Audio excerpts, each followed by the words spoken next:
Je suis très heureuse de cette journée menée quand même tambour battant avec un comité très divers, très professionnel, très impliqué, très concentré, très sérieux. Je pensais qu'il y aurait un peu plus de dérives par moment, mais en fait tout le monde a étudié chaque dossier avec un tempo qu'on avait déjà prédéfini. C'était quand même très bien préparé, je trouve, par mes équipes, je les félicite, avec un système de notation qui est plus simple que des échanges, si vous voulez, sur des points de vue, étant donné qu'on avait beaucoup de professionnels avec nous, donc avec des critères qui étaient différents concernant l'harmonisation par rapport à la charte, l'originalité, la technicité et là aussi le potentiel possible de cotation en vente aux enchères publiques. Donc avec tous ces critères, une note a été établie, une moyenne et une sélection qu'on vous livrera très prochainement. Vous allez voir une sélection qui s'est faite finalement assez naturellement. Il n'y a pas eu tant que ça de débat et j'espère que vous serez très heureux de les découvrir bientôt. Un plaisir de passer cette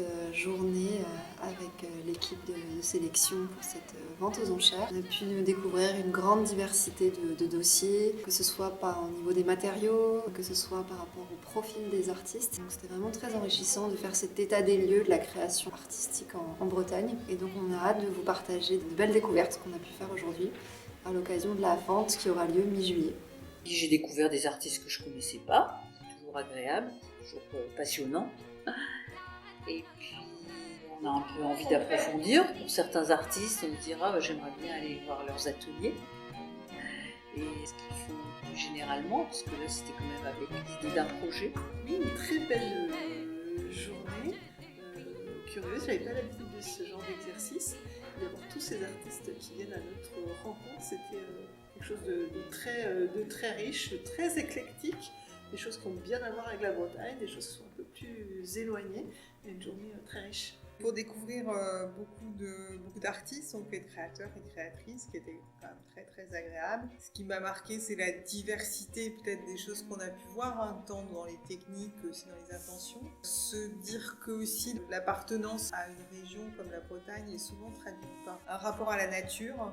Alors c'est aussi quelque chose de très contemporain, je pense, en fait, de ce rapport à la nature. On retrouve vraiment dans beaucoup de propos des différents créateurs et créatrices qu'on a pu voir. Dans les métiers aussi, des métiers assez variés, de la bonnerie, de l'aillerie, céramique, mode, mais aussi la gravure, le dessin. Donc oui, c'était agréable de voir la diversité de ces propositions. Des choses formidables, on a hâte de partager avec vous.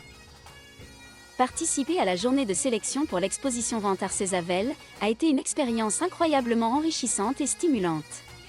Découvrir la profondeur et la diversité des talents bretons, chaque artiste apportant sa propre lumière et couleur à la riche mosaïque de notre héritage culturel, a été une révélation. La synergie entre innovation artistique et respect de la tradition m'a particulièrement touchée. Cela m'a rendue extrêmement optimiste pour l'avenir de l'art en Bretagne, voyant comment notre sélection peut tisser de nouveaux liens entre le passé glorieux et un avenir prometteur. Chaque décision prise ensemble a été un pas vers la célébration de notre identité bretonne, prête à éclore dans toute sa splendeur. J'attends avec impatience l'impact de cette exposition vente, confiante qu'elle inspirera et émerveillera tant les connaisseurs d'art que le grand public. Ce fut un privilège d'être immergé dans ce tourbillon de créativité et d'échange, et je suis gonflée à bloc à l'idée de voir nos choix artistiques prendre vie et rayonner.